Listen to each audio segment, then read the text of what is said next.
está.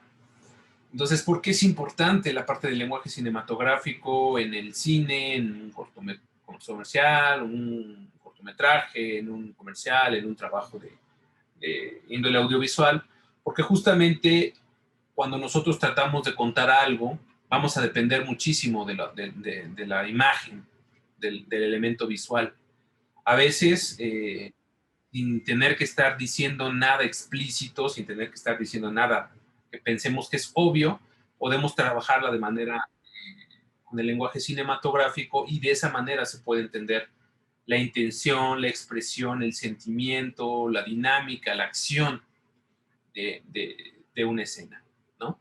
Entonces, el tratar de dominar estos encuadres, estos planos, estos ángulos, ayuda a que nosotros sepamos cuándo utilizar cierto tipo de plano, para qué elemento, con qué intención estoy utilizando cierto encuadre, y de esta forma trabajar de manera más dinámica y mucho más clara el mensaje de nuestro trabajo, ¿no? Entonces, voy a poner primero esta parte, que es de lo que se comentó un poquito la vez pasada. Esta es una cita de Alfred Hitchcock que dice, imaginen a un hombre sentado en el sofá favorito de su casa. Debajo tiene una bomba a punto de estallar. Él lo ignora, pero el público lo sabe. Esto es el suspenso. Ok, pongo esta pequeña cita para que se imaginen un poquito este momento, ¿no? Imaginen un hombre sentado en el sofá favorito de su casa, debajo tiene una bomba a punto de estallar. Él lo ignora, pero el público lo sabe. ¿Cómo hacemos que el público lo sepa? ¿Y cómo hacemos que el público sepa que él lo ignora, ¿no? ¿Cómo se imaginan esto en su cabeza? Traten de editarlo en su cabeza sin Premiere. ¿Cómo se imaginan a la persona sentada? ¿Cómo se imaginan un plano detalle de la bomba debajo de su sofá? ¿Cómo se imaginan a él a lo mejor haciendo algún tipo de actividad, leyendo el periódico, viendo la tele? Algo que demuestre que está tranquilo, que no sabe que hay una bomba.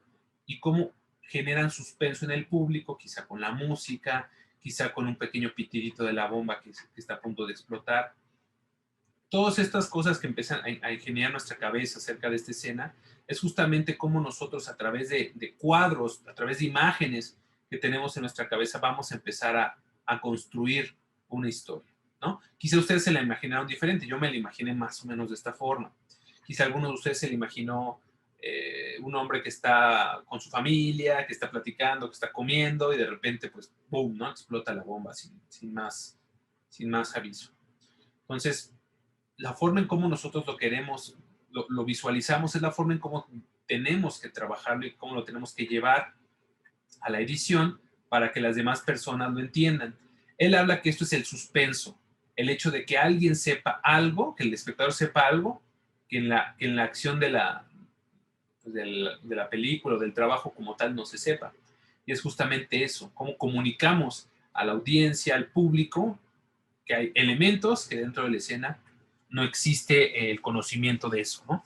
Entonces es importante esta nota porque justamente me permite que ustedes tengan una claridad o una representación visual, aunque sea de manera imaginativa, de esta parte, ¿no? Luego, bueno, esto ya a Griffith y a Sergei Eisenstein ya los vimos. Estos son, digamos, les estoy colocando a los personajes que han construido este lenguaje cinematográfico a lo largo pues de la historia, o los más representativos quizá, los más importantes. De Griffith ya habíamos hablado del corte invisible, ¿no? De esta parte de cuidar la continuidad y de cuidar las secuencias. De Sergei Eisenstein hablamos del corte acelerado, ¿no? De cómo con la escena de la escalera de Odessa fue su momento cumbre, digamos, en el cine cuando empezaron a utilizar el corte de manera muy dinámica y que permitió una comunicación muy fuerte en cuanto al sentimiento, en cuanto a la dinámica, en cuanto a la fuerza que en esa escena se siente y se aplicó correctamente. Después tenemos a Orson Welles. No sé si alguien tenga algún conocimiento de quién fue Orson Welles o qué hizo Orson Welles, porque es digamos, un personaje importantísimo, muy, muy, muy importante en la historia del cine, en la historia del lenguaje cinematográfico, audiovisual, y también me atrevería a decir un personaje importante en comunicación, porque no nada más fue cineasta, también estuvo trabajando en radio. ¿Alguien sabe qué es lo que hizo Orson Welles o cuáles fueron sus contribuciones artísticas en el ámbito cinematográfico y radiofónico. ¿Alguien quiere comentarlo? ¿Es el de la guerra de los dos mundos, creo que se llama? Así es, Edith. Es bueno, no es el que escribió la novela, es el que hizo una adaptación de este libro a radio. Pero hay una anécdota ahí un poco interesante, ¿no? Con él. Seguramente ya la vieron en radio. También creo que fue director de la película del Ciudadano Kane, ¿no? Es correcto. Es el director y productor y entre tantas cosas también actor de Ciudadano Kane, que por cierto está considerada como por muchos expertos y por muchas pues, revistas especializadas como la mejor película en la historia del cine, ¿no? Ciudadano Kane. ¿Por qué es tan importante Ciudadano Kane?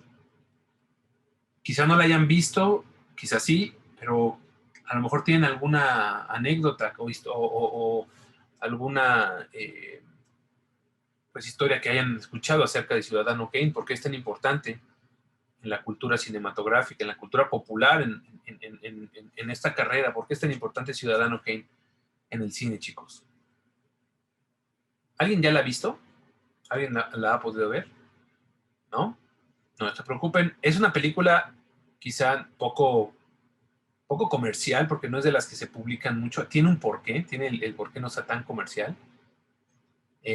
No es una película corta, es una película bastante extensa, es una película pues en blanco y negro que de alguna forma quizá ya por los ritmos actuales les pueda parecer un tanto pesada. Pero Ciudadano Kane fue, digamos, la primer gran obra de cine, ¿no? La primer gran muestra de lo que el cine puede ser como arte. Se instauraron muchísimas reglas en esa película. Si ustedes ven películas antes de Ciudadano Kane, pues vamos a encontrar películas, pues quizá como las que trabajamos, ¿no? Across Potemkin, o Intolerancia, o las antiguas con Lumière que son muy sencillas, quizá un poquito con las de Porter, también con ciertas dinámicas, empezando a utilizar películas ya más fuertes, quizá como las que se hicieron en el cine expresionista con el gabinete del doctor Caligari o Nosferatu, estoy hablando de películas mudas todavía que ya tenían cierto dominio del lenguaje audiovisual y justamente con eso empezaban a justificar la ausencia de audio. Después llegan películas que empiezan a utilizar el audio, pero todavía como que no se entendía muy bien cómo la voz podía utilizarse en el cine, ¿no? Como que estaban empezando a experimentar, empezando a trabajar y todavía había un apego mucho a lo teatral. Con Ciudadano Kane ya hay un dominio total de Orson Welles de lenguaje audiovisual. Era un genio, la verdad es que esta cuestión de la Guerra de los Mundos fue una adaptación que hizo que la gente se espantara pensando que era una invasión extraterrestre y tenía ideas muy abiertas y le dieron justamente esta libertad para trabajar una película que, entre otras cosas, el lenguaje audiovisual que se establece, la posibilidad de utilizar tomas, iluminaciones muy, muy, muy interesantes, casi de nueva objetividad, muy planos y movimientos de cámara que en esa época eran completamente novedosos. También dentro de la película hay un tema muy delicado que habla justamente del abuso de poder de una persona de los medios y es digamos, un mensaje de doble lectura. La película de manera indirecta a ese personaje que era contemporáneo a Orson Welles, o sea, estamos hablando de alguien que se está mofando de una persona importante en ese momento. Entonces, esto generó que la película se vetara en su momento y que fuera casi como excluida, pese a la magnífica obra que es, y es hasta finales, o bueno, por ahí de los años 80, donde se retoma justamente la importancia de esta película, ¿no? Ya cuando casi Orson Welles estaba pues muerto y cuando ya su carrera pues prácticamente había sido al olvido. Realmente es una obra maestra del cine, cuando puedan verla deben de verla porque sí, aunque ustedes la vean actualmente quizá con una vista de, bueno, esto ya lo he visto antes, tengan en cuenta que esta fue la primera que utilizó ese tipo de planos, ese tipo de movimientos, ese tipo de dinámicas visuales, y la temática pues es fabulosa, ¿no? Entonces, obviamente, pues Orson Welles fue uno de los pioneros en el lenguaje cinematográfico, fue, digamos, el que pulió el lenguaje cinematográfico y lo estableció en una primera gran obra de cine, ¿no? Entonces es alguien que tenemos que tener muy en cuenta, al igual que Griffith y Eisenstein. Ya posteriormente, algunos que quizá ya conozcan un poco más, tenemos a Alfred Hitchcock, que él, digamos, su aportación en el lenguaje audiovisual es justamente lo que vimos en la frase que les acabo de colocar y en el pequeño fragmento de video que vimos la vez pasada. Él juega mucho con la mente, ¿no? Cómo la interpreta el espectador. Él trata de adentrarse al espectador y trata de ver al espectador como qué es lo que requiere ver, qué es lo que necesita ver para poderlo estimular y de ahí poder generar la dinámica, ¿no? Entonces, todas estas técnicas que él empleó, pues lo vemos en muchas de sus obras de suspenso, es el maestro del suspenso, Alfred Hitchcock, los pájaros, la soga, Psicosis, ¿no? La rueda. Hay muchísimas películas de Alfred Hitchcock, La ventana indiscreta, que también es muy, muy célebre, que han hecho que sus trabajos sean muy bien calificados por justamente el dominio que tiene de la imagen, de cómo él coloca las piezas para que haya una interacción en el usuario, en el espectador y lo que ve, y se genera una dinámica de suspenso, de tensión dentro de la obra, y eso evidentemente pues es un trabajo realmente importante dentro de la edición. Y finalmente, bueno, tenemos Stanley Kubrick, que también es otro célebre cineasta.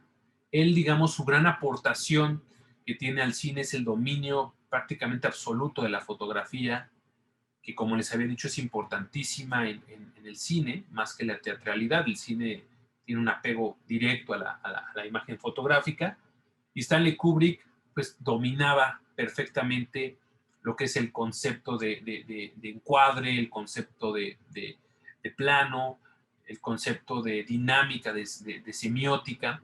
Entonces, Stanley Kubrick no solamente hizo ver bonitas las películas, o sea, visualmente muy atractivas, simétricas, con estabilidad de pesos y de composición, sino que también esto ayudó a que las películas se entendieran de forma mucho más dinámica, mucho más, pues sí, fluida, y de alguna forma sus películas son también ya como quizá el momento en donde se perfeccionó el lenguaje audiovisual, donde ya él toma pues parte de lo que hace Hitchcock, parte de lo que hace Wells, parte de lo que ha hecho Eisenstein, y lo hace en sus trabajos, ¿no? Digamos que ya es como la cumbre cinematográfica Stanley Kubrick, porque obviamente recuperó muchísimo de lo que se venía trabajando a nivel de lenguaje audiovisual. No quiere decir que esto se quedó con Kubrick y a partir de ahí ya no se han hecho avances en el lenguaje audiovisual, pero sí que en estas obras ya podemos darnos cuenta de que hubo un gran paso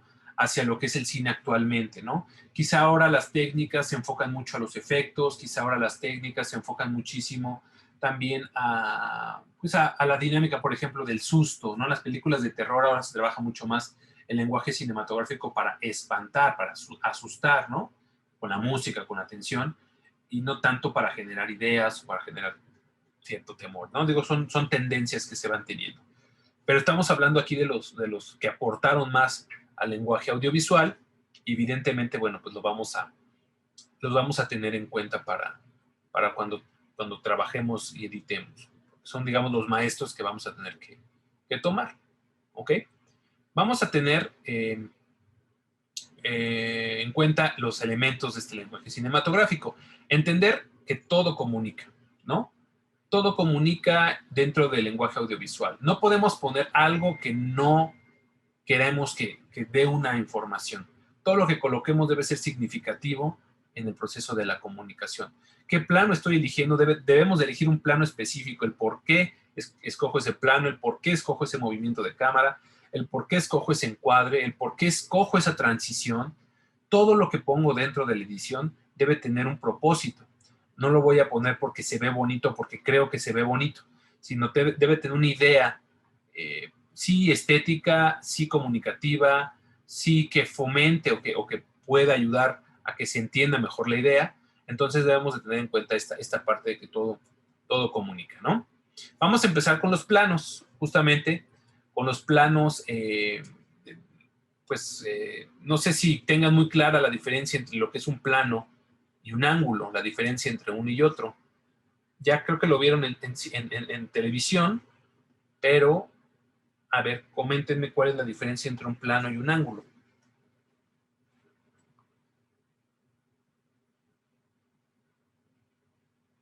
A ver si se acuerdan. ¿O no se acuerdan? No lo veo, profe. ¿Eh? Yo aún no lo veo. Perdónenme, estar en televisión apenas este semestre también, ¿verdad? Sí, Sí. No, entonces, pues esto es nuevo para ustedes. Sí, yo tampoco lo he visto, profe. Bien, perfecto. Es que sí es cierto, tele y video van en el mismo semestre, se me olvida.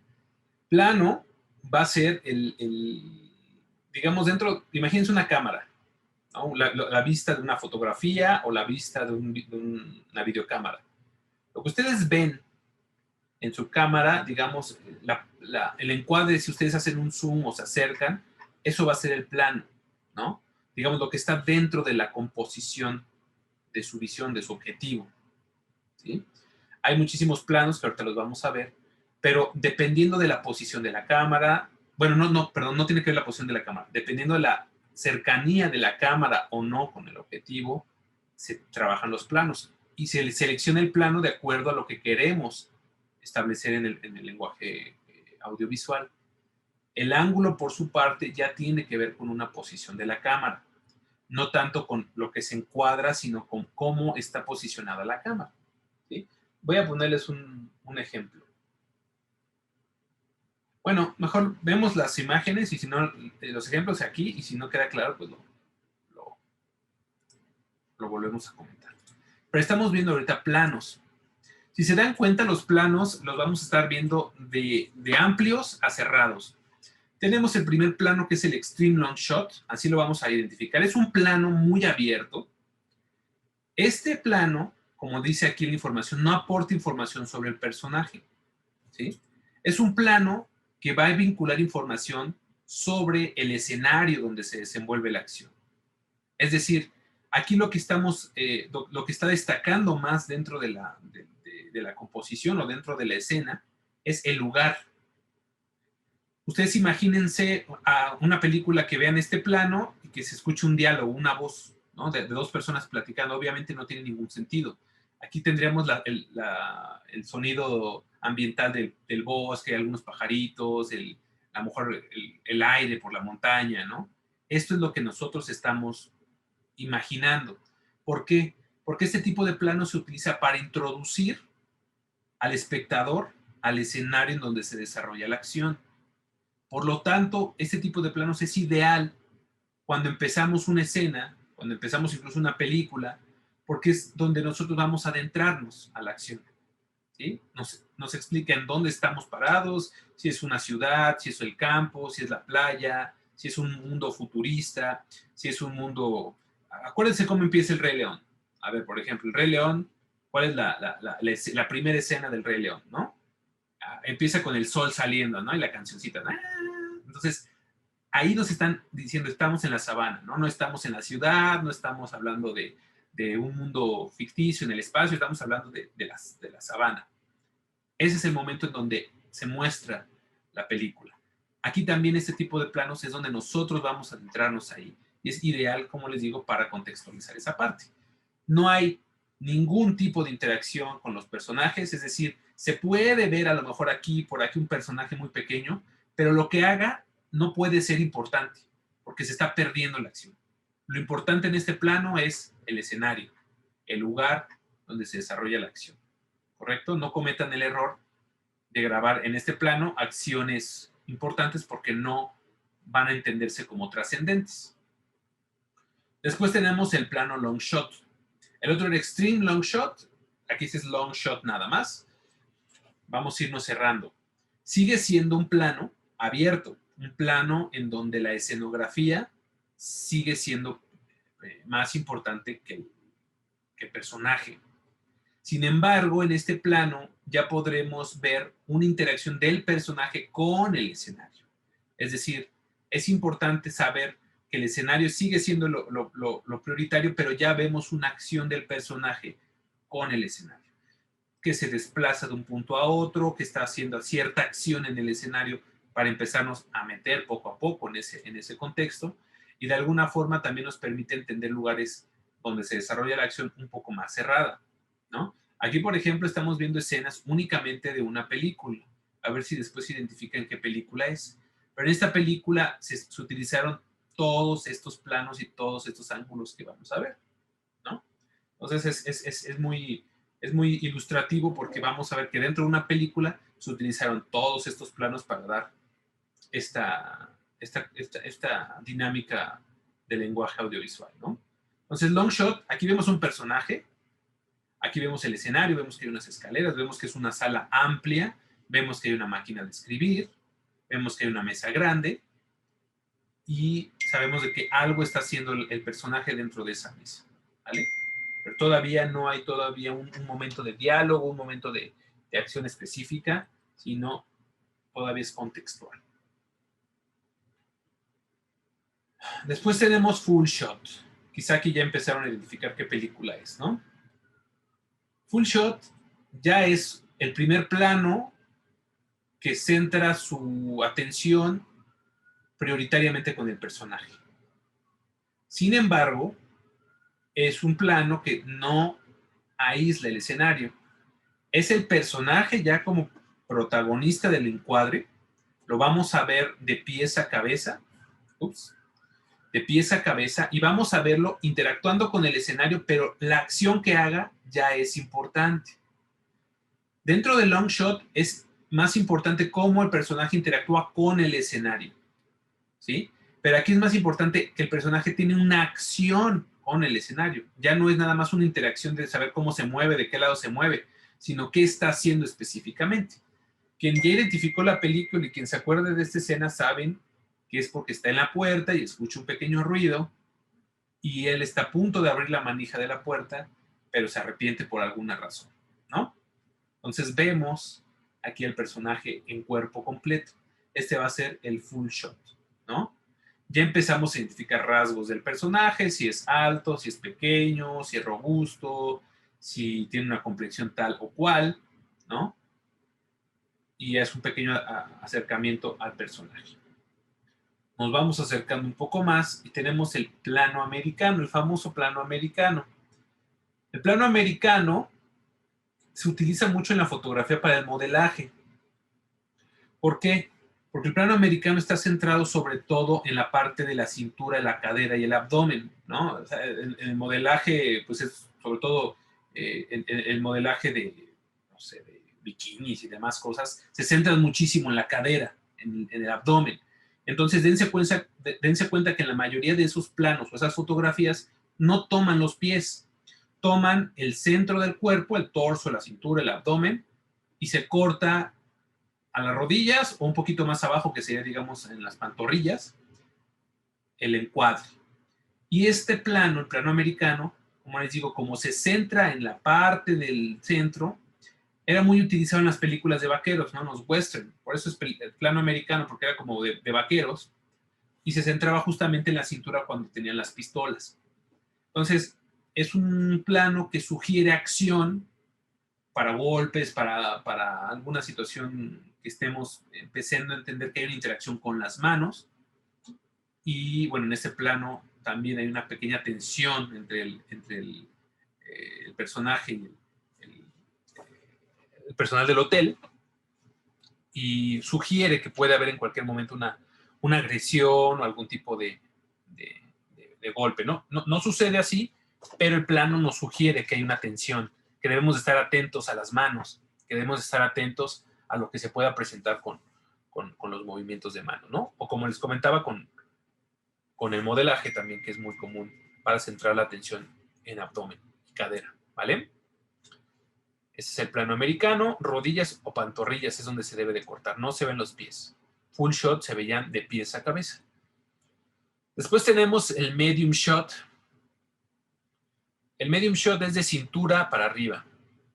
el medium shot ya es un plano protagónico, es decir, empezamos a hablar ya de una actuación significativa en este plano, ya entenderemos diálogos con mayor importancia, ya el personaje del actor ya empieza a ser más protagonista, ¿no? Un buen diálogo, una buena expresión facial, ya empieza a tener un peso significativo dentro de la dinámica de la película. Es el plano quizá más común para empezar a dar diálogos importantes, pero hay que entender que ya debe tener cierto cuidado. Sigue habiendo escenario, no quiere decir que tengamos que aislarlo del escenario, pero sí ya el protagónico y el encuadre total hacia su diálogo, hacia su cara, sus expresiones, va a ser el personaje, ¿no? Entonces, de hecho, aquí vemos justamente ya como una expresión medio fuerte y seguramente lo que está diciendo no es intrascendente, ¿no? Ya lo que está diciendo es importante dentro de la historia, no puede ser un diálogo como X porque ya tenemos un punto de vista muy cerrado que nos está proponiendo que lo que se está diciendo o lo que está mirando es importante dentro de la trama, ¿no? Noten cómo esto es lenguaje no verbal. No tengo que decirles, es que ya cuando yo me acerco es importante, cuando me alejo pues es algo más contextual. Nosotros lo entendemos así porque así hemos aprendido a lo largo de la historia del cine a entender este lenguaje audiovisual, ¿no? Justamente así se ha entendido, se han generado códigos dentro de este lenguaje audiovisual y por eso es que hay que entenderlos para poderlos aplicar. Porque si nosotros se nos ocurre de repente hacer planos abiertos, hacer diálogos, no es que esté mal, o sea, a veces se pueden romper las reglas, pero vamos a confundir al espectador. Y si esa es la intención, adelante. Pero si no, si lo que quieren es dejar claro el contexto, claro el diálogo, deben de respetar las reglas. Yo les recomiendo que al principio siempre respeten las reglas, que dominen las reglas, para que cuando ya las dominen puedan romperlas, pero con una intención específica, ¿no? No se rompen por romper, por rebeldes, no, se rompe porque entiendo que al romperla genero otra intención y entonces ya podemos hablar de que tiene cierto significado romper reglas. De hecho, Kubrick rompía muchas reglas, pero él dominaba primero las reglas que conocía, ¿vale? Entonces ese es un pequeño consejo para que siempre traten de dominar las reglas audiovisuales. Entonces este es el medium shot. Después tenemos el close-up, que ya el close-up ya es más cerrado todavía, ya no es de la cintura, sino de los hombros para arriba. Y el close-up ya es un diálogo o una expresión completamente fuerte, ya es más fuerte todavía. Ya estamos viendo diálogos muy significativos, ya necesitamos que el actor aguante el close-up, no todos los actores aguantan un close-up, es decir, que la actuación no se vea burda, que no se vea absurdo, que no se ría, que sepa actuar con las gesticulaciones también, con las expresiones faciales, porque cualquier movimiento que haga de ojos, de boca, de nariz, va a decir algo. Entonces, si por ahí no tiene control de cómo mueve sus ojos, de cómo mueve sus cejas, de cómo mueve su boca, se va a notar aquí muy burdo. Entonces, el close-up es muy fuerte en el sentido comunicativo, en el sentido del mensaje. Vamos a ver diálogos trascendentes, vamos a ver diálogos de acción muy fuertes, ya sea, en este caso, pues un diálogo ya de locura, aquí está ya como prácticamente muriéndose, pero es un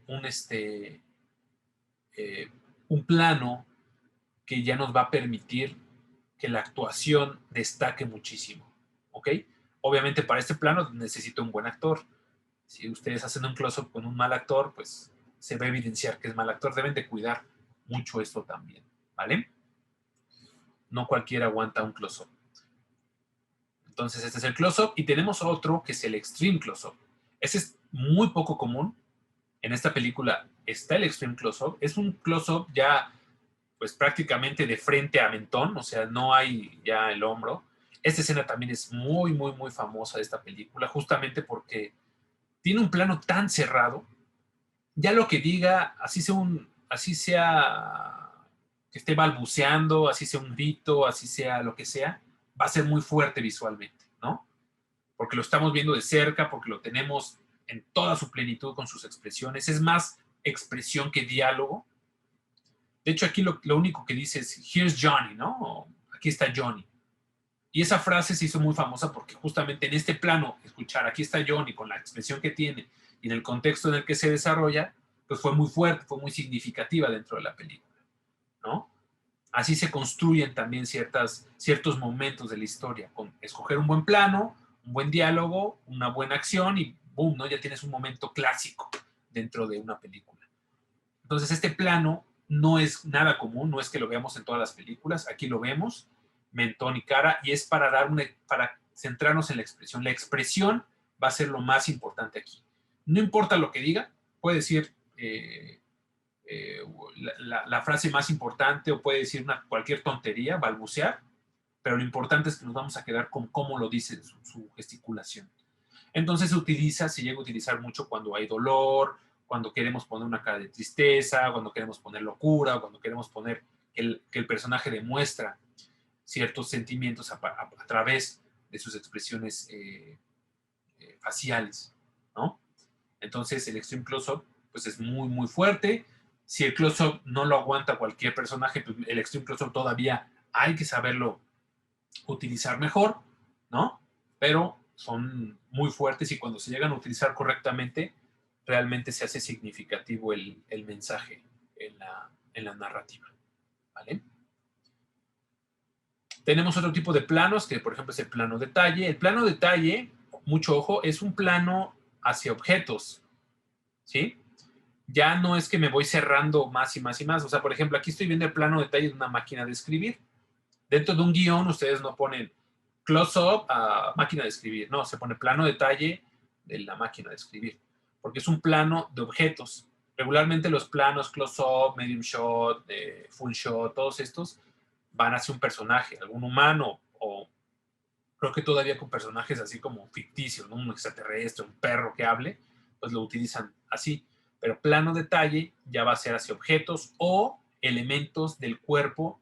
Por ejemplo, un ojo, si quiero centrarme ya tan cerrado en un ojo, no es un extreme close-up. Extreme close-up sería un plano detalle del ojo, plano detalle de la boca, plano detalle de la mano, ¿sí? Así es como nosotros vamos a empezar a entender de que vamos a centrar la atención en detalles, ya sea corporales, pero de ciertas partes del cuerpo, o de objetos o elementos dentro del escenario. Un cuchillo, no sé, una taza de café que vemos cómo se está moviendo el agua, porque viene el dinosaurio, no sé, una llanta, etcétera, ¿no? Son planos detalles que nos van a dar objetos que obviamente deben ser importantes en la acción, o muchos son, como les comentaba, patos que van a servir para pasar de una escena a otra sin que se corte la continuidad o el eje de acción, ¿vale? Entonces son elementos, el plano detalle. Tenemos otro plano que es over shoulder. Ahí está mal escrito, y puse over shoulder, es shoulder como hombro, perdonen, está mal escrito ahí. Y el over shoulder es un plano como el que estamos viendo aquí, donde vemos al personaje en medium shot, regularmente en medium shot, y vemos el hombro de otro personaje con el que está interactuando. Es un plano muy común que se hace en diálogos, que se hace en entrevistas, para poder entender de que estamos viendo una comunicación cara a cara de dos personajes, ¿no? Aquí se utiliza este plano de over shoulder porque nos quieren dar a entender de que hay alguien con el que está hablando el personaje y vemos pues sus expresiones, vemos su diálogo y demás. Después entenderemos, si ya vieron la película, qué es lo que pasó ahí y por eso es importante, pero el plano se utiliza mucho para los diálogos entre personas. Tengo algo en el chat. El Resplandor, exactamente. Es El Resplandor, donde estamos tomando todos estos planos y ángulos, porque me pareció muy interesante que en una película, pues, se trabajan todos estos planos y ángulos sin problema, ¿vale? Entonces tenemos el over shoulder, después tendremos plano subjetivo. ¿Qué es el plano subjetivo? El plano subjetivo va a ser el plano en primera persona, ¿no? O point of view, ¿no? Que es, en inglés se utiliza mucho el término POV, como point of view, o sea, punto de vista, y es el plano de qué es lo que está viendo el personaje, qué es lo que está viendo, como si nos metiéramos a sus ojos, y eso es lo que está viendo el personaje. Es muy común utilizar este tipo de planos para adentrar al espectador en la acción, para que se entienda qué es lo que está viviendo el personaje, qué siente, si es algo cómico, si es algo de terror, si es algo de amor, una mirada, un horizonte, lo que sea. Nos permite adentrarnos a la vista del personaje, ¿no? Entonces, en esta película tenemos este plano subjetivo bastante fuerte, porque tenemos la vista del niño en triciclo y vemos a estas lindas gemelitas tenebrosas, ¿no? Entonces, en la película, pues al verlas, entendemos de que es el niño que está enfrente de ellas, no sabemos todavía, no entendemos todavía mucho el contexto de estas gemelas, pero sabemos que hay algo turbio o peligroso cuando aparecen, ¿no? Entonces es un plano subjetivo. Se utiliza mucho, por ejemplo, en los videojuegos con los first person shooters, ¿no? Que vemos la vista en primera persona y vemos nada más la manita con el rifle, ¿no? Los Call of Duty o todos estos juegos que son juegos de planos subjetivos, ¿no? Es muy común porque justamente te adentra como personaje.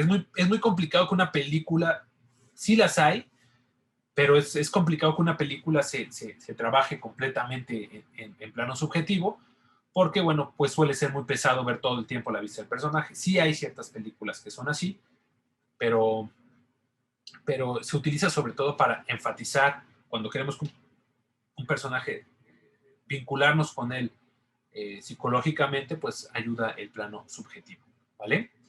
Después hay otro plano, que es el plano semisubjetivo, que es un plano muy parecido al anterior, pero vemos al personaje. Es decir, es un plano de lo que ve el personaje, pero con el personaje. Es decir, vemos aquí al niño, pero vemos lo que ve el niño. Y esto nos ayuda también un poquito a entender de que el niño está viendo esto que significa peligro, pero al mismo tiempo vemos que él está completamente vulnerable, que está, pues en este caso, eso es lo que nosotros estamos representando, que la acción que el personaje tenga con su triciclo y demás, pues no lo está protegiendo del peligro que se pueda ver porque está frontal a él, ¿no? O sea, nos ayuda un poquito a entender esto. También en estos planos noten la simetría que esto ya tiene que ver con el manejo de la fotografía de Stanley Kubrick, ¿no? El manejo de la simetría, el dominio de las técnicas del color, del dominio de las técnicas de iluminación muy, muy grandes que tenía Kubrick. Y el plano subjetivo, pues va a ser esta vista como del personaje y lo que ve el personaje. También muy común verla en los videojuegos, ¿no? O sea, vemos lo que ve el personaje, pero vemos el personaje. Hay muchos ejemplos de este tipo de planos con los videojuegos. O sea, siempre vemos lo que está viendo el personaje, pero como somos nosotros el personaje que hace la acción, pues también lo vemos al mismo personaje, ¿no? Entonces es un plano que se utiliza poco, pero que tiene esta implicación comunicativa. Ok, hasta ahí los planos. Vamos ahorita con los ángulos, pero hasta aquí, ¿hay algún comentario? ¿Tienen alguna duda con los planos? ¿Qué opinión me pueden dar? Profe, Dime, el plano subjetivo es igual que, bueno, siento que también las películas de terror como que, bueno, no sé si es esa es mi duda, que lo usan como que el fantasma o el monstruo, no sé, va siguiendo a la persona o ese ya entra en otro plano. Depende, o sea, si por ejemplo tú ves el fantasma cómo se está moviendo, o sea, la vista del fantasma cómo se está moviendo y ves como si fuera su vista, como si fueran sus ojos, pues sí sería un plano subjetivo del fantasma. Hay planos subjetivos de perros, por ejemplo, ¿no? Alguna escena donde se meten en la vista de un perro y ves cómo el perro va siguiendo a su personaje, o cómo es como meterte a los ojos del personaje y ver cómo él lo hace. Me imagino que en muchas películas de terror sí hay planos subjetivos del monstruo, ¿no? Ahora estoy tratando de recordar alguno, pero no se viene a la cabeza. Acaba de salir la película del Niño 2 y hay una escena así, esa fue como que igual me acordé, donde supongo, yo lo entendí así, que el niño como que está viendo a la señora desde este plano, según yo. Sí, o sea, el plano puede ser, digamos, el plano subjetivo va a ser tratar de emular la vista del personaje. Si el personaje está tratando de aventarse de un edificio, es muy común que veamos la vista del personaje y vemos el edificio hacia abajo, ¿no? Ese es un plano subjetivo. O que el personaje está enamorado y ve a su amada y se están a punto de darse un beso y la ve y vemos al personaje de frente, es un plano subjetivo, porque aunque es un close-up, la intención de ese plano es darnos a entender de que estamos viendo a través de los ojos del personaje, ¿no? Por ejemplo, la escena de Titanic donde muere Jack, perdón, spoiler alert, si no han visto Titanic, perdónenme, pero ya tendrían que haber visto en este momento, pero hay un momento en donde ves cómo se está hundiendo este personaje y es un plano subjetivo de ella, de cómo se despide de él, ¿no? De alguna forma. Eso es ese manejo visual. ¿Ok? Ese es el plano subjetivo. Es como la viste en primera persona. ¿Algún otro comentario? Profe, yo tengo uno. Por ejemplo, en el caso de Birdman, que es solo como una sola toma, ¿se puede jugar con diferentes encuadres aunque trabajes con una sola toma? Claro que sí. De hecho, bueno, el plano en una sola toma lo vamos a conocer como plano secuencia. También lo vamos a revisar posteriormente. Birdman es un trabajo excepcional en ese sentido, porque obviamente es un plano secuencia, digamos, trabajado digitalmente, no es un plano secuencia natural, por así decirlo. O sea, dentro de la película hay miles de cortes, pero que estos se disfrazan con la edición, justamente, que parece que es fluida la secuencia. Y eso es un trabajo gigantesco de edición y de dirección, en ese caso de Iñárritu, que fue el que dirigió esa película. Pero vemos el movimiento de cámara, pero cuando se centra en un personaje se establece en cierto plano. Si la vuelves a ver, te vas a dar cuenta de que trata de emular de que es fluida la acción, de que no hay cortes aparentemente, pero cuando se centra en una acción vemos que hay un plano cerrado, que hay un close-up, que hay un medium shot, que hay un long shot. O sea, dentro de esa dinámica de la secuencia, la cámara se va posicionando en distintos planos.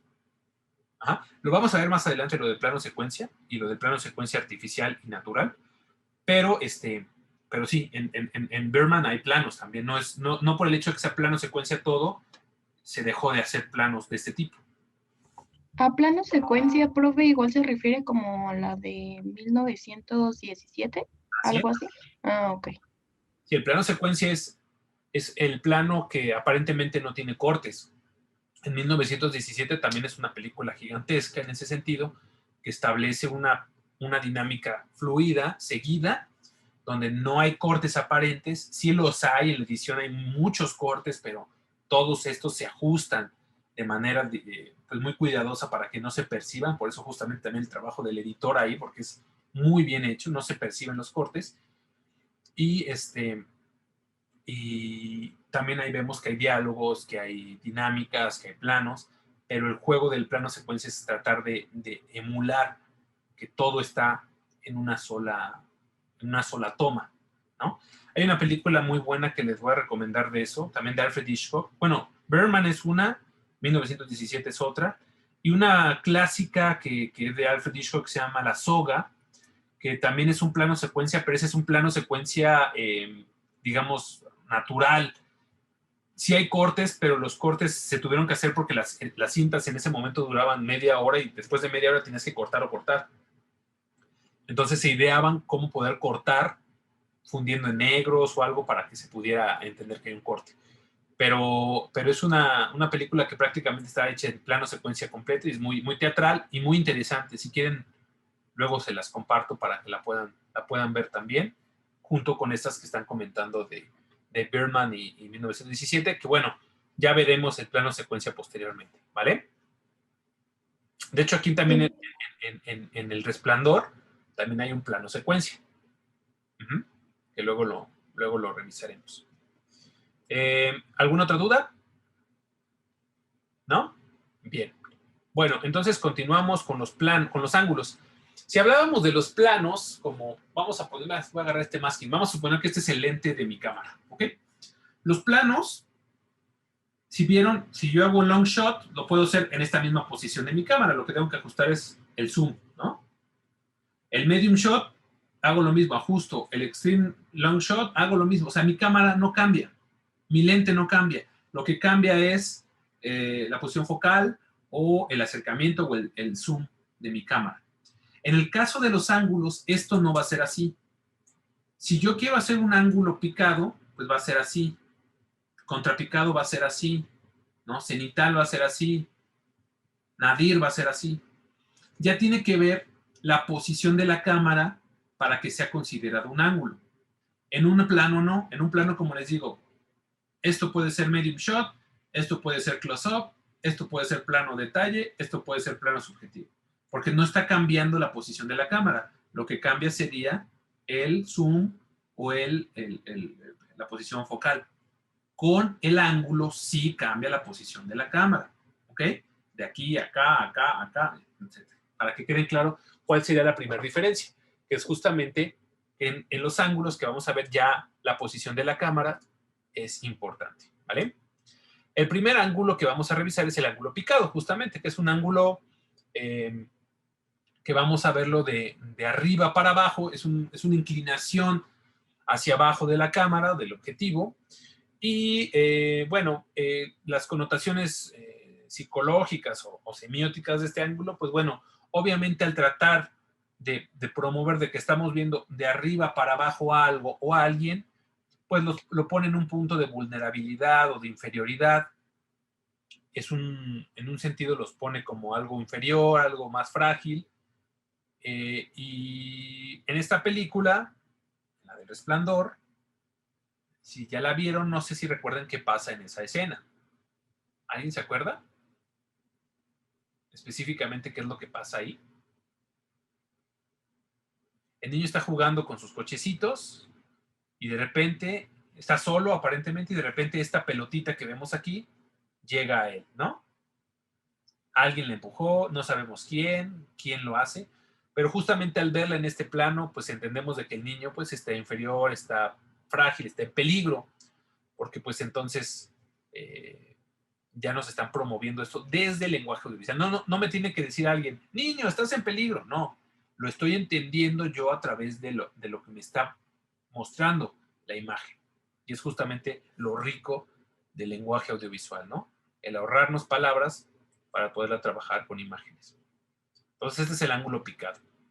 Obviamente el ángulo picado no lo utilicen, por ejemplo, para cuestiones políticas, fotografía política, porque los políticos lo que menos quieren es verse frágiles, inocentes, inferiores, siempre al contrario, utilizan un ángulo contrapicado o algo más que los enaltezca más, ¿no? Es muy común ese tipo de situaciones.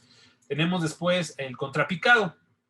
El contrapicado, pues, es lo opuesto, el ángulo de abajo para arriba, que puede mostrar de alguna forma sorpresa, puede mostrar poder, puede mostrar que hemos llegado a un punto, ¿no? A entender algo. Es como grandeza un poco esta parte. Aquí en la toma, si bien no muestra una grandeza de poder, muestra una grandeza de que ella está leyendo una carta y está entendiendo una situación, entonces ya llegó a un punto brillante, o sea, es como, ya entendió algo, entonces la vemos como superior en ese momento.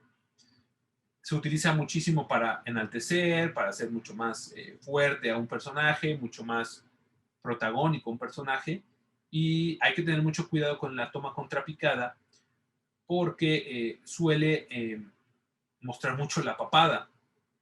Entonces, si usamos la contrapicado a un personaje que pues tenga como yo una papada pronunciada, pues se va a ver muy gordo. Entonces, hay que saber cuidar también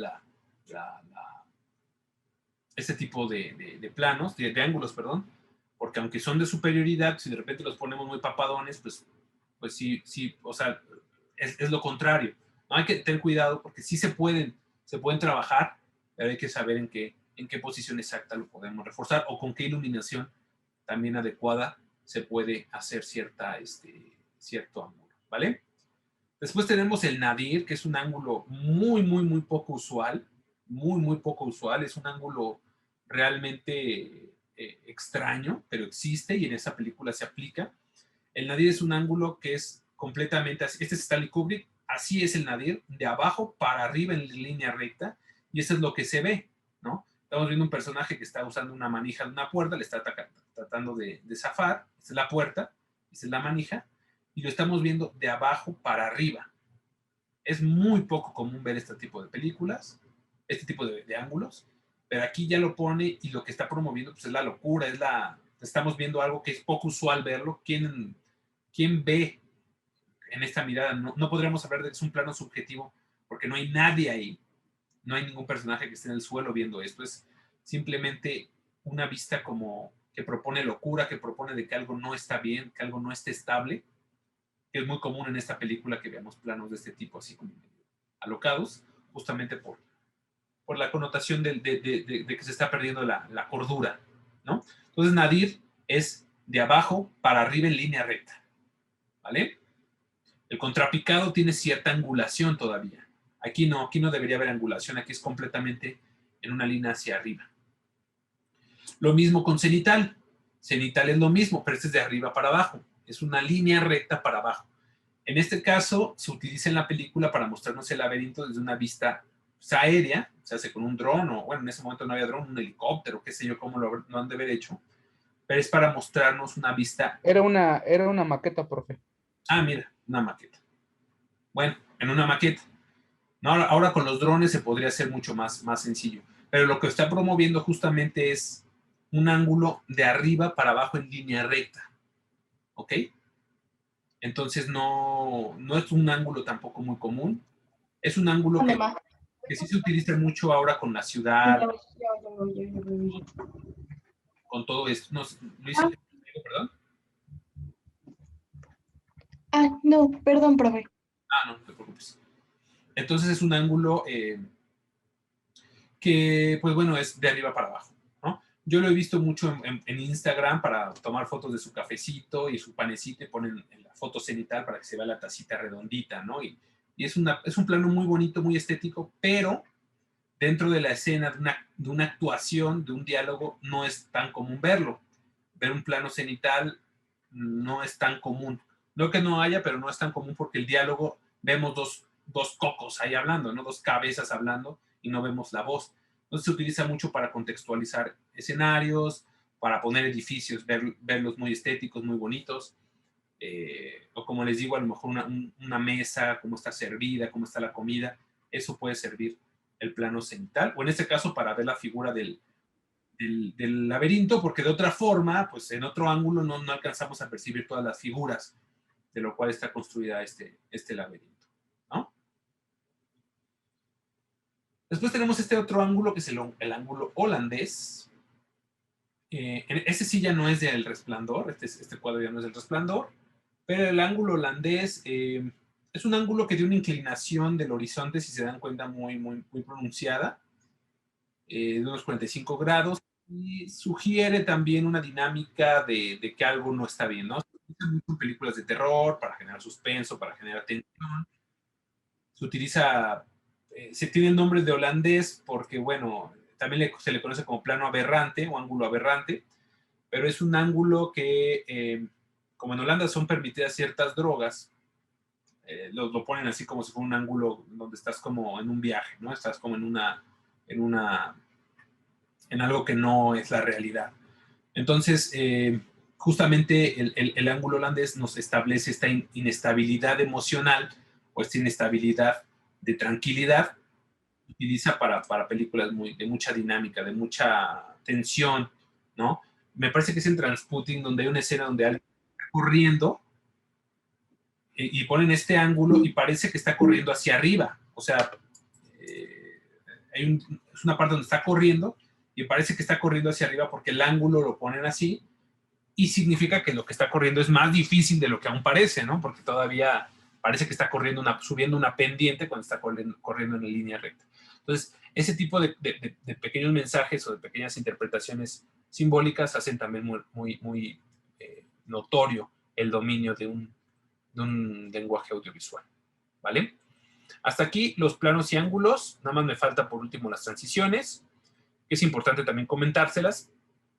Con respecto a las transiciones, bueno, hay muchísimas transiciones, ¿no? O sea, yo creo que ustedes ya desde PowerPoint conocen ciertas transiciones de que se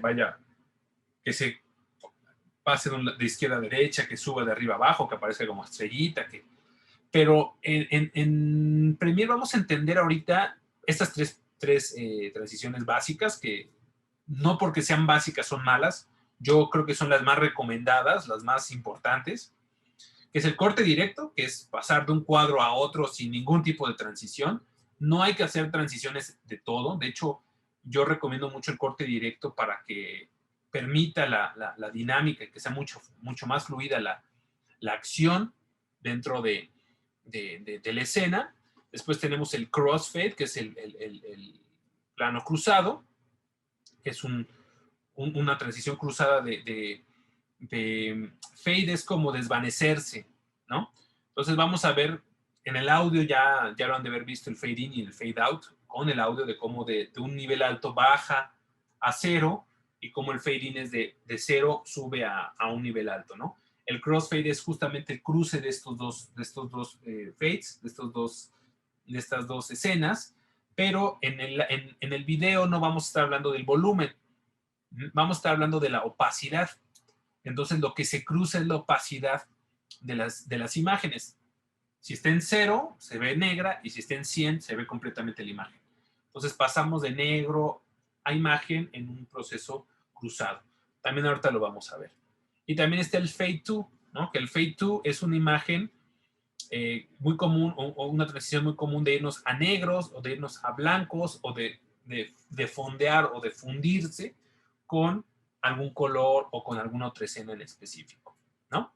Entonces, ahorita lo vamos a revisar un poquito, esta parte de las transiciones. Es importante entender que el corte directo sugerirá que la acción es continua. Si vamos a hacer una escena de acción, no sé, Terminator, y vemos balazo, balazo, balazo, balazo, debe ser corte directo. Dentro de nuestro montaje en Premiere no vamos a estar poniendo transiciones por cada corte que hago, porque lo que va a hacer el corte ahí es romper la acción. Ahí es corte directo, corte directo, corte directo, corte directo, y cuando cambio de escena o cuando cambio a otro momento, a otro tiempo quizá, ya puedo yo hacer un crossfade, ¿ok? O un fade to si ya cambiamos de escena. El corte directo, aunque es básico, es para mí el que sugiero que dominen mucho, que dominen primero, porque es el corte más instintivo y el corte que nos va a establecer la dinámica de la acción. Ahorita lo vamos a trabajar, ¿vale? Bueno, esto fue con la presentación de lenguaje audiovisual. ¿Alguna duda hasta aquí?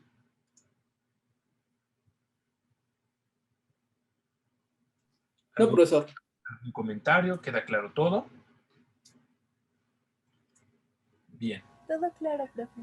Perfecto. Me da gusto escuchar eso. Bueno, entonces, ¿qué es lo que vamos a hacer, chicos, con esto?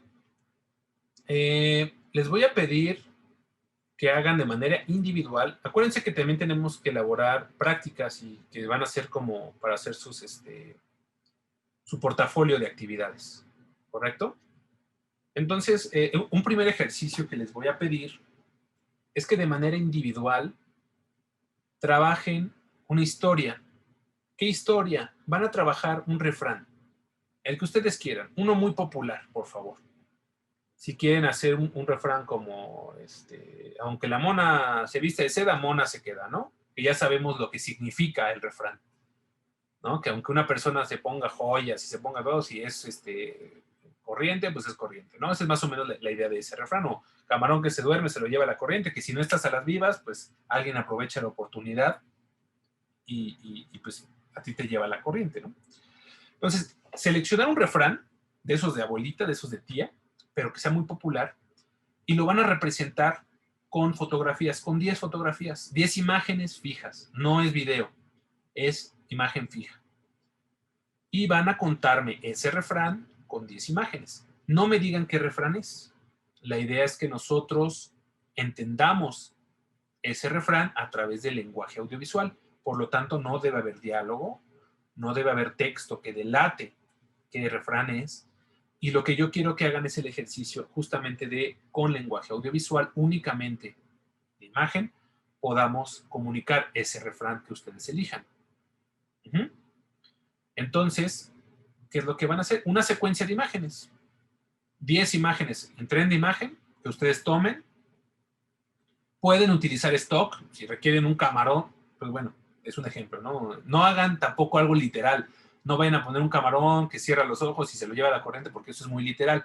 Hagan el uso de lo que representa el refrán, ¿no? O sea, de lo que significa el refrán para que lo podamos entender. Puede ser un refrán o una frase muy célebre, una frase como que se utilice mucho, como que se pueda representar visualmente, ¿vale? El chiste es que nosotros al verla la identifiquemos, porque si ponen estos refranes súper desconocidos, aunque entendamos la noción de la historia, pues a lo mejor el refrán no lo vamos a adivinar, ¿no? Entonces, esto lo van a entregar para la próxima clase, de manera individual. Seleccionan sus imágenes, me cuentan una historia con imágenes, hacen un tren de imágenes, ya sea que lo hagan GIF, ya sea que lo hagan en un tren de imagen, ya sea que lo hagan en Movie Maker, que lo hagan en su celular con sus aplicaciones para unir imágenes sin problema. Ahorita no vamos a pedir que se Premiere ni nada, pero quiero que me hagan esta secuencia de imagen, para que veamos cómo están dominando el lenguaje audiovisual, cómo me cuentan esta historia a través de puras imágenes, sin contar nada de texto ni diálogo. ¿Correcto? ¿Queda claro? Muy importante que tengan en cuenta el ritmo también. Sí. Ajá, el ritmo de qué imagen. Si les ponen las 10 imágenes que cada una dure 10 segundos, digo, un segundo, ahí el ritmo, tengan cuidado. Habrá momentos en donde la imagen tenga que durar un poquito más, habrá otras en donde sea más rápido. Entonces también jueguen un poquito con el ritmo, con las transiciones, también ya van a poder jugar si es corte directo o si queremos establecer una transición hacia un crossfade, ¿no? ¿Se puede utilizar música ambiental o efectos? Sí, ambiental y efectos sí. Nada de diálogos, nada de lenguaje, de idioma, ¿no? O nada de lengua. Únicamente, sí, sonidos ambientales y efectos, claro que sí.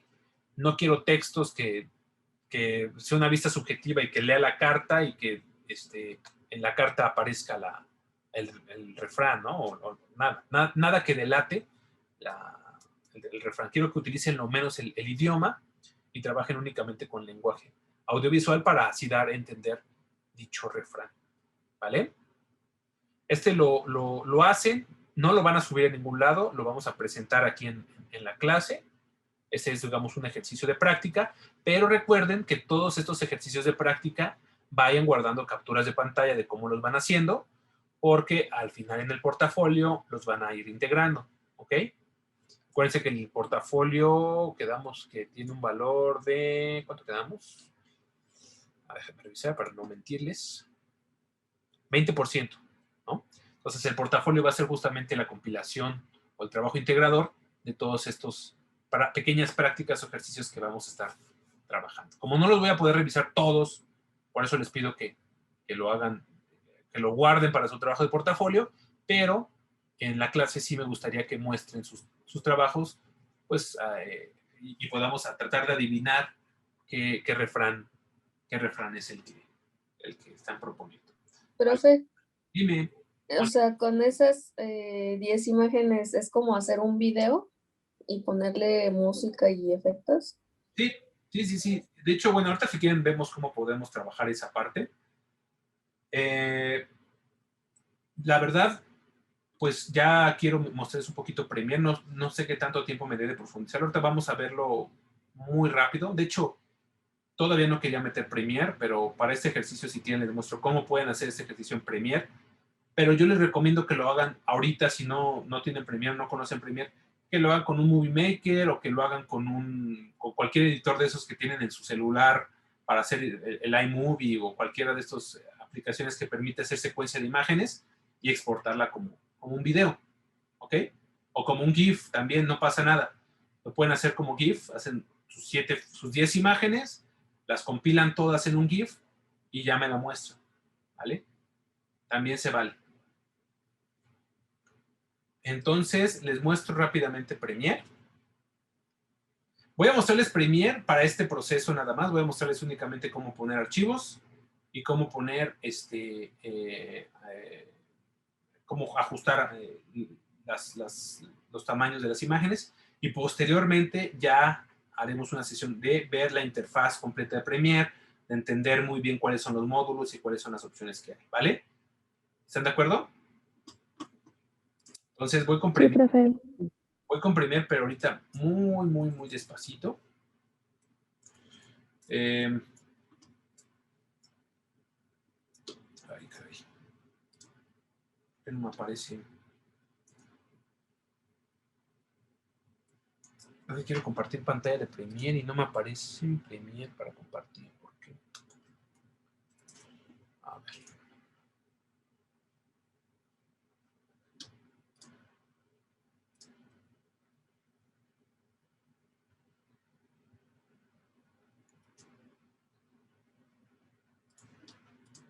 Ahí está, ya me aparece, ok. A ver, bueno, lo primero que me aparece antes de abrir Premiere, pues es generar un proyecto y demás. Es importante, y es que esto sí son muchas cosas importantes que no podemos dejar detrás.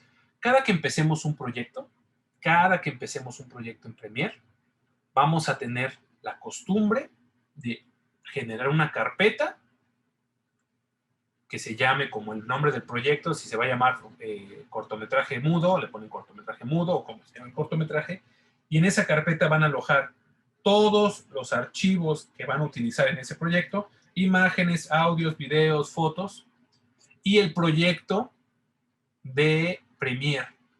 ¿Por qué? Porque si ustedes no se acostumbran a hacer eso, va a pasarles que un día quieren transportar su proyecto y el archivo de audio lo tienen en la carpeta de música y el archivo de video lo tienen en carpeta de videos y sus fotos la tienen en su galería de fotos, y al querer traer el proyecto no tienen alojado todo en una carpeta. Acostúmbrese, por favor, a que todos los proyectos los tengan en una carpeta específica y que aunque lo tengan duplicado, si por ejemplo van a usar una canción que tienen ya en su galería de música, en su carpeta de música, la copien y la peguen en esa carpeta, aunque la tengan duplicada, por favor. Esto es por tener respaldo y por tener siempre un proyecto completo en una carpeta. Créanme que eso es, la administración y la organización de los proyectos es fundamental para que después tengan mayor control y no se les pierda nada de sus archivos, ¿vale? Entonces, bueno, tenemos esta interfaz de Premiere, es una interfaz de la versión CC20, creo. Ah, no, 2017. Según yo tenía la versión 20, pero es 2017, ¿vale? Entonces, es una versión que la verdad no ha variado significativamente de otras más actuales o incluso más viejas. O sea, es una interfaz que se ha mantenido muy constante. Noten que tenemos 5 módulos en esta vista. Esta es la vista de la ventana en el trabajo. Estamos en el módulo de color, pero dentro de Premiere nosotros podemos cambiar la vista, ¿no? La workspace, ¿no? El espacio de trabajo, de cómo queremos trabajarlo, y hay una manera de trabajarlo para edición, para color, para audio, todos los paneles abiertos, o la forma común, ¿no? Que es la de edición. Ahorita yo lo tengo en color y creo que sirven, no hay ningún problema. Vamos a identificar aquí, del lado inferior izquierdo, tenemos este recuadro que también tiene sus pestañas. Tenemos Project, tenemos Media Browser, tenemos Libraries, tenemos Info, tenemos FX, tenemos Markers, tenemos History, ¿no? Y los podemos ir cambiando. Y este módulo es para poner los archivos, ¿sí? Este donde dice Project, que no le puse el título, se llama Untitled, el Project. Aquí es donde nosotros vamos a colocar todos los archivos que queremos, ya sea dándole clic aquí, dándole importar y buscándolos en nuestra computadora, ya sea dándole en File, importar y buscándolos en la librería, o ya saben, clásico, arrastrándolos de nuestra computadora, los jalan acá y se deben de importar también si los arrastran, ¿no? Cualquiera que sea la forma, aquí me pareció que algunos no, está. Algunos no se importaron, ok. Yo importé 3 carpetas, audios de prueba, imágenes de prueba y videos de prueba, y que cada una aloja, esta aloja audios, esta aloja imágenes y esta aloja videos. Ok, yo las jalé y las arrastré. Ustedes pueden ir importando archivo por archivo o carpetas si así les conviene, ¿no? Entonces, noten primero que tenemos como que identificados Los tipos de archivos, los audios con un cuadrito verde y con un pequeño iconito verde de la forma de onda. En rosa las imágenes y en azul los videos, que tiene un pequeño cinta y un pequeño audio. Hay videos que no tienen audio, entonces no les va a aparecer lo verde, si es que no tiene registrado un audio. Para poderlos ver de vista previa, para poder ver qué es este audio o qué es esta imagen, basta con que le demos doble clic a la imagen y se va a visualizar en este cuadro que tenemos a la izquierda superior, ¿no? Que es ese source, que es la vista previa de ese archivo. En este caso es una imagen fija de la FES Zacatlán. Aquí tenemos otra imagen, bien random las agarré, perdón, ¿no? Son imágenes fijas que tenemos, no tienen ningún tipo de secuencia, no tienen audio, son fotos. El audio, si yo le doy doble clic, me va a permitir ver la forma de onda y yo puedo reproducir, bueno, de abajo. Ahí está, ¿no? Yo tengo aquí el audio completito. Y lo puedo previsualizar aquí. Y puedo incluso seleccionar únicamente fragmentos de este audio, ¿no? Puedo yo marcar con una I el inicio y con una O el final y me marca una selección de este audio para que yo ya pueda, pues aquí con la manita que aparece aquí del audio, poder jalar únicamente ese fragmento de sonido. Luego tenemos los videos, que también es lo mismo, doble clic y vemos la previsualización de ese video, ¿no? Aquí ya tiene audio y video y vemos que es, pues, está tocando como que cello, ¿no? Es básicamente esa la acción que estamos viendo en el video, ¿vale? Si yo quiero elegir igual una sección, pues lo puedo hacer o podemos arrastrar completamente el audio acá. Ahora, muy importante, chicos, y esto por favor les pido que pongan atención. En Premiere, nosotros vamos a estar trabajando con timelines o con líneas de tiempo, ¿ok? Las vamos a identificar como secuencias. ¿Qué es una secuencia? Una secuencia va a ser justamente una línea de tiempo que está dentro de mi proyecto que me permita trabajar de manera pues cronológica o a manera de tiempo varias imágenes y varios videos y varias imágenes y varias fotos. Entonces, es importante crear la secuencia o la línea de tiempo para poder editar. Porque aquí yo lo que estoy viendo es simplemente una vista individual de cada elemento y no me permite interactuar con ellos de manera en conjunto. Entonces, lo que tengo que crear yo es una línea de tiempo. Aquí dice, drop media here to create sequence. Puedo arrastrar un recurso multimedia para crear una secuencia o también puedo yo decirle file, new, sequence y determinar en qué resolución, en qué elemento quiero yo mi secuencia. Aquí tengo un montón de formatos, ¿no? 1080p, si yo lo quiero en DVC, en NTSS, aquí está, NTSC, ¿no? Si lo quiero en DVC Pro, que sería lo ideal, ¿no? 1080p, aquí está, 24. Tenemos algunos formatos que pueden ustedes elegir para empezar su proyecto. Sin embargo, yo recomiendo que elijan el formato que tienen de su video, porque si ustedes arrastran el formato aquí, este proyecto se va a adaptar exactamente, como ustedes lo están viendo acá, al tamaño de la resolución de su imagen, de su formato de origen que tenemos acá. ¿Ok? Pero deben de tener mucho cuidado, porque si ustedes tienen variaciones en los tamaños dentro de sus videos, si por ejemplo esta la grabaron en 720, este en 1080, este en 4K y esta en 420, y todas las trabajan en la misma secuencia, se van a notar los tamaños, porque la primera que yo coloco es la que genera la secuencia. En este caso, coloqué la del cello y se ajustó a esta. Tiene una buena resolución, pero si yo, por ejemplo, veo esta otra secuencia y la arrastro aquí, voy a notar que tiene estos marcos negros. ¿Por qué? Porque la secuencia, la línea de tiempo, es más grande que mi clip. Por lo tanto, pues esta imagen pues se va a ver completa la de acá, pequeña la de acá.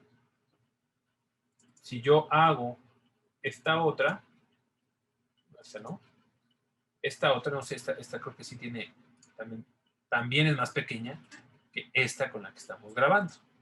¿Se dan cuenta? Entonces, ¿qué es lo recomendable ahí? Yo les recomiendo que abran siempre la secuencia que tiene. Voy a borrar esta secuencia que acabo de hacer. Nada más la selecciono y la mando al botecito de basura, ¿vale? Vamos a seleccionar, por ejemplo, esta. Esta como la secuencia principal. La arrastro y la suelto y ahora sí, esta se va a ver completa. Si yo, por ejemplo, agrego la que es más grande, ahí vean cómo ya se va a ver más grande esta imagen. Pero podemos aquí cambiar el tamaño también de la imagen en sus controles de efectos.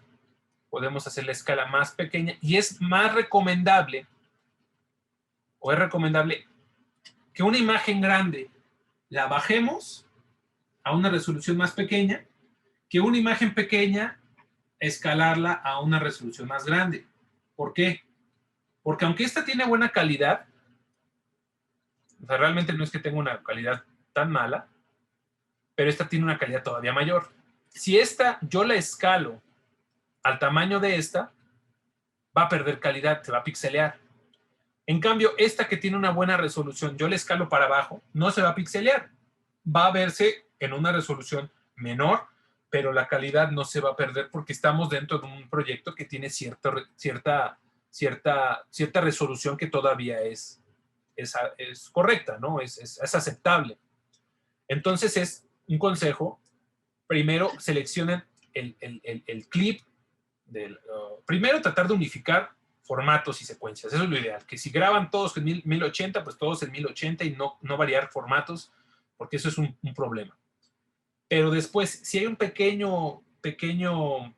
diferencia entre las resoluciones, elijan la que tiene menor resolución, que sea aceptable, por favor, no vayan a escoger una que tenga menor resolución, que sea todo pixeleado, y las que son mayores resoluciones, bajarlas para que no se pierda calidad. Porque sí se ve más feo una imagen estirada, pixeleada, que una imagen que se reduce en resolución. Yo creo que eso ustedes lo van a ir viendo a medida de que trabajen con sus clips. Si ustedes ven que, por ejemplo, esta a pesar de que le escalé para abajo, no se pierde la calidad, o sea, no hay una pérdida de calidad notoria, o sea, se ve bien. Entonces, mientras se vea bien, pues yo creo que esa es la cuestión que debemos de entender, ¿vale? Ahora, ¿qué es lo que van a hacer? Como vamos a trabajar con imágenes, en este caso, en esta práctica, lo que van a hacer es arrastrar sus 10 imágenes y vean que las imágenes pues tienen, si nosotros lo reproducimos, pues no pasa nada, ¿no? Se ve la imagen fija. Y vemos un pequeño cuadro que si yo alargo este cuadro, pues va a durar más esa imagen. Todo lo que dure esa imagen va a durar ese cuadro. En cuanto yo ponga otra imagen, que pongo la del caballito, justamente cuando llegue a este punto va a cambiar de aquí a acá, ¿ok? Ahí lo que estoy viendo yo es que tengo el control de las secuencias de la imagen. Paso de aquí a acá. Y tengo el control del tiempo. La puedo hacer más pequeña, la puedo hacer más grande, esta la puedo pegar para acá. Si yo dejo este espacio negro, pues se va a ver un hueco negro y hasta que llegue acá se va a ver el color, ¿no? O la imagen. Puedo añadir a otra imagen, ya sea aquí, ya sea acá. Ahí está. Este es más grande. Si es más grande, tenemos estos controles, efectos de control, donde en escala la puedo yo, pues, escalar a más pequeña. Y podemos hacer aquí una pequeña secuencia, ¿vale? Paso por aquí, paso por allá. Esta la quiero en menor tiempo, entonces la recorto. De repente llego acá. ¿Ok? Si requieren meter un audio, pues es muy sencillo. Nada más jalan y arrastran el audio en los canales de abajo. Los canales de arriba son de imágenes y los canales de abajo son de audio. Y aquí ustedes ya pueden, ¿no? Incluso pueden irse con el ritmo de la imagen, del audio. También es algo que les puedo recomendar. Quizá no para esta práctica, pero justo cuando empiece el audio vamos a tratar de...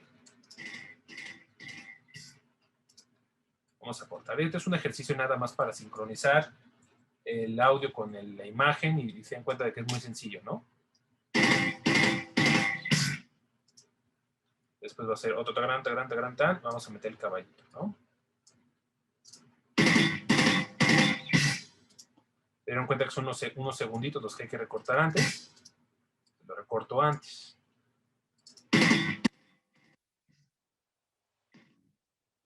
Luego sigue el Chihuahua, un poquito acá.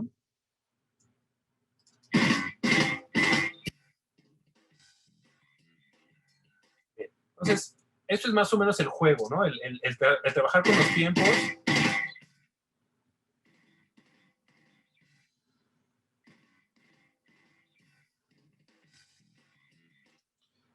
Bien, digo, lo están trabajando con corte ahorita directamente de aquí en una imagen fija, que es muy sencillo. Obviamente cuando lo trabajamos en un video se puede llegar a ser un poco más complicado, más complejo, porque pues ahí dependemos de en qué momento estoy cortando. No, este no se ve.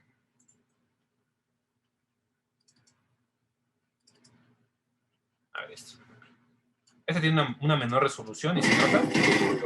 Y también tiene un audio. Si yo quiero eliminar el audio original del video, lo que puedo hacer es, bueno, desde aquí mismo puedo yo seleccionar esta opción, que me desvincula el video y el audio. Entonces yo puedo elegir el video de manera independiente al audio, y ya, si elijo el audio, lo elimino, ¿no? El audio del video. Si están vinculados, siempre van a ir juntos. También puedo darle clic derecho, y le puedo dar aquí en donde dice un link, y ya me separa ese clip y ya lo puedo yo eliminar, ¿no? Entonces lo mismo. Y ahí corto. Esto con calma lo vamos a ver en otra sesión. Ahorita nada más lo que quiero es que vean la parte de esta dinámica de las líneas de tiempo, ¿no? Como vamos a trabajar con imagen, mejor te no me meto con esto. Nos voy a hacer bolas. La imagen que van a hacer aquí, van a ser 10 imágenes con secuencia. Les digo, no necesariamente con Premiere, les estoy mostrando cómo lo pueden hacer con Premiere muy fácil. Pero ya que tengan acomodadas sus imágenes, ya que tengan acomodadas sus 10 imágenes así, 1, 2, y supongamos que se va a repetir, esto lo van a repetir, ahí está, ahí tengo 9, bueno ya, vamos a dejarlo 9. Ya que tienen sus 10 imágenes, vamos a exportar este video. Se dan cuenta que el audio dura más que las imágenes, entonces el audio también lo podemos recortar hasta donde terminan las imágenes, ahí. Y muy importante que agreguemos una I de in y una O de out de nuestra secuencia, de dónde empieza y dónde termina. Porque si no lo hacemos, puede haber espacios en negro que estén ahí, que no sé, que se guardaron incorrectamente, ¿no? Entonces, ya que tienen esa secuencia, lo que hacen en Premiere es File, Export, Media, ¿no? Pues lo que vamos a exportar la media de la línea de la secuencia y van a exportarlo en un formato que a ustedes pues les guste. De entrada yo, por ejemplo, acá trato de exportarlo siempre con .mov, que es el de QuickTime, porque utilizo Mac. Ya después veremos también las cuestiones de los formatos. QuickTime o MP4, quizá que sería este de acá, o el H264, que es una versión también muy ligera. Pueden ser las opciones que se recomienden, ¿vale? Entonces lo guardan en dónde, con qué nombre, pues lo guardan en el escritorio y le dan exportar y lo que tarde, ¿no? Ya hace la codificación y hace todo el proceso de exportarlo como video, y eso es lo que tendrían que trabajar ahorita, ¿vale? No estoy profundizando tanto porque sí quiero verlo con mucha más calma en la interfaz de Premiere. Ahorita simplemente les mostré esto, después volvemos a repasar lo de las secuencias y lo de cómo agregamos los archivos y todo lo de los demás módulos, pero creo que ahorita nada más para el ejercicio de la secuencia de imágenes esto les puede servir para que lo puedan ir haciendo sin ningún problema, ¿vale? En teoría ya me debe de aparecer a mí en mi escritorio ya el clip de video y déjame lo busco nada más para ver si está. Y ese clip de video, de hecho aquí está.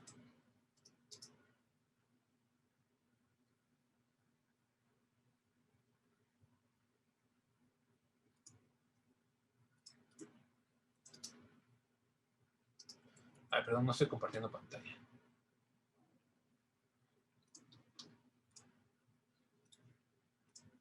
Ahí está, ¿no? Entonces ya tengo aquí el clip en mi escritorio, entonces ya nada más. Ya lo tengo ahí.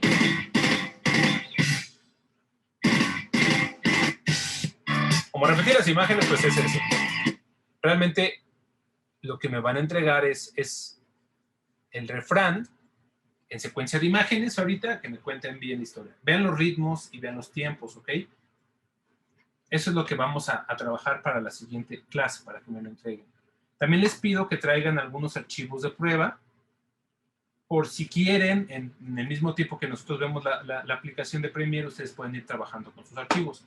Yo sé que para muchos es complicado que al momento de la clase cuenten con Premiere o puedan hacer las cosas. No se preocupen, no es para que lo hagamos exactamente en la clase. Como les dije, no estamos considerando tiempo fuera de la clase para hacer esos trabajos, pero quien guste traer sus archivos para hacerlo al mismo tiempo, no hay ningún problema.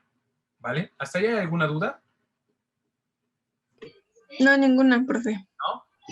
Sí, Ah, yo yo sí. Sí, dime. Ay, Perdón. creo que Las es la de Alice. Ay, no, me confundí. ¿Quién está hablando?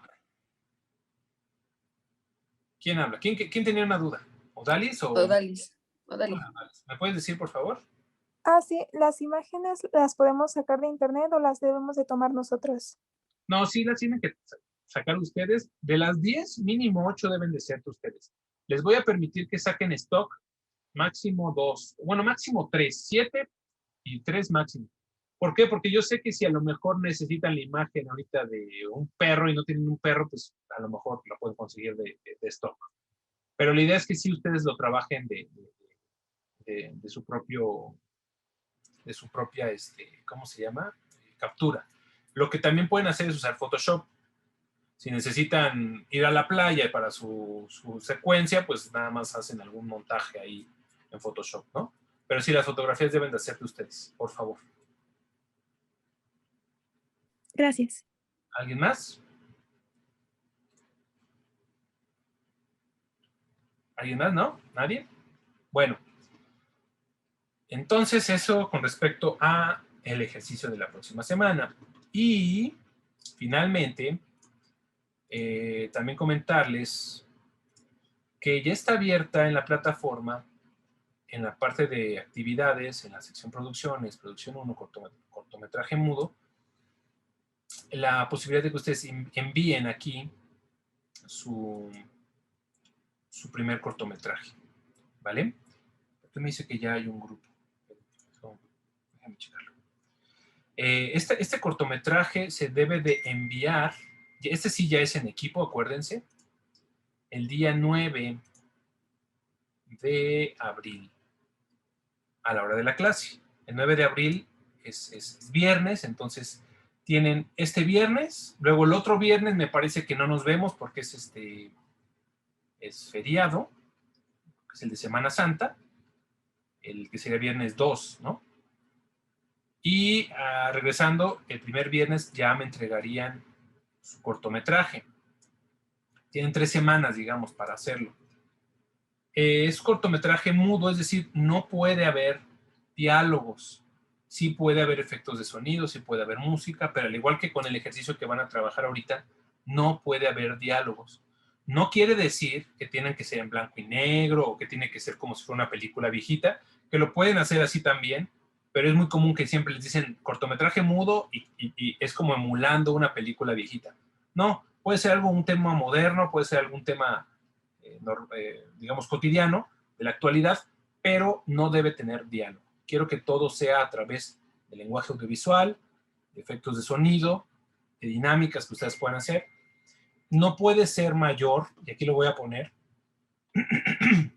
a 15 minutos el cortometraje. Un cortometraje no puede pasarse de 15 minutos en este caso.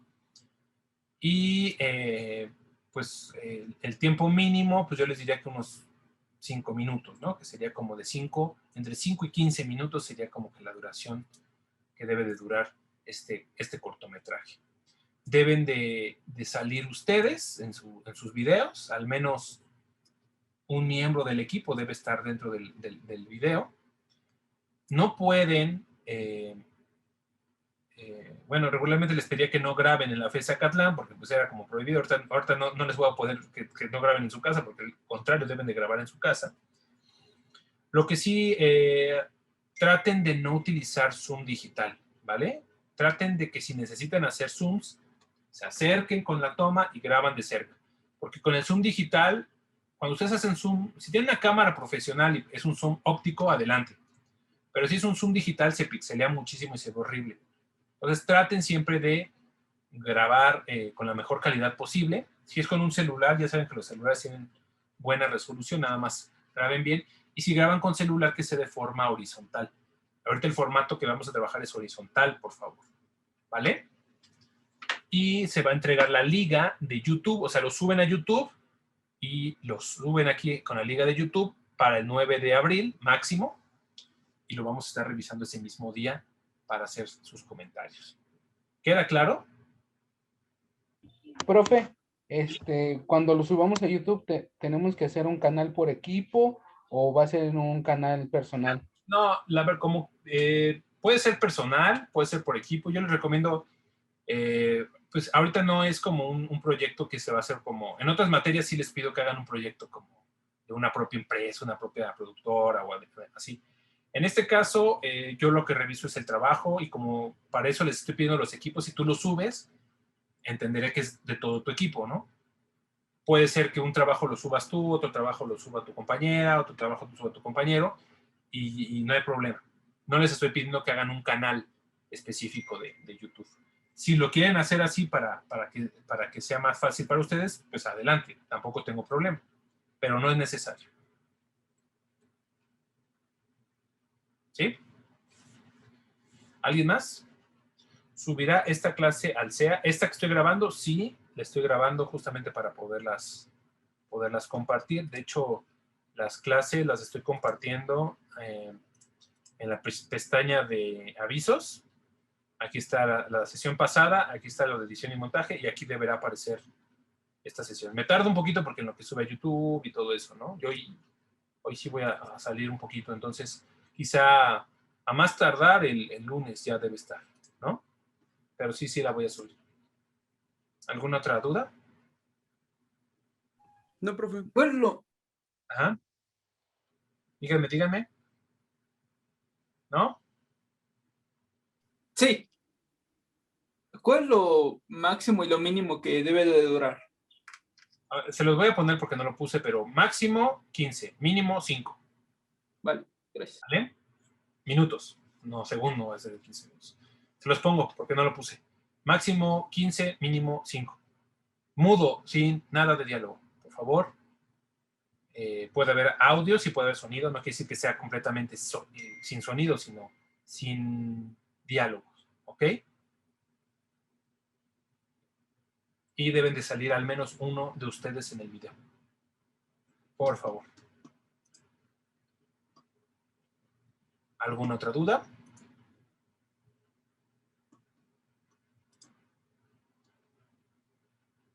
Sí, Elizabeth. Sí que me espero también tantito para dudas de la plataforma. ¿Ok? Si no hay más dudas, chicos, entonces nos vemos el próximo viernes. Queda pendiente que me hagan su refrán y pues ya vayan trabajando con su primera producción. Pónganse de acuerdo si lo van alguien va a editar, alguien va a grabar, alguien va, si pueden, si tienen la oportunidad y consideran verse, háganlo con todas las medidas, por favor, de seguridad. No se les olvide que esto todavía está en llamas, si no, háganlo de manera remota, no hay problema, se puede hacer.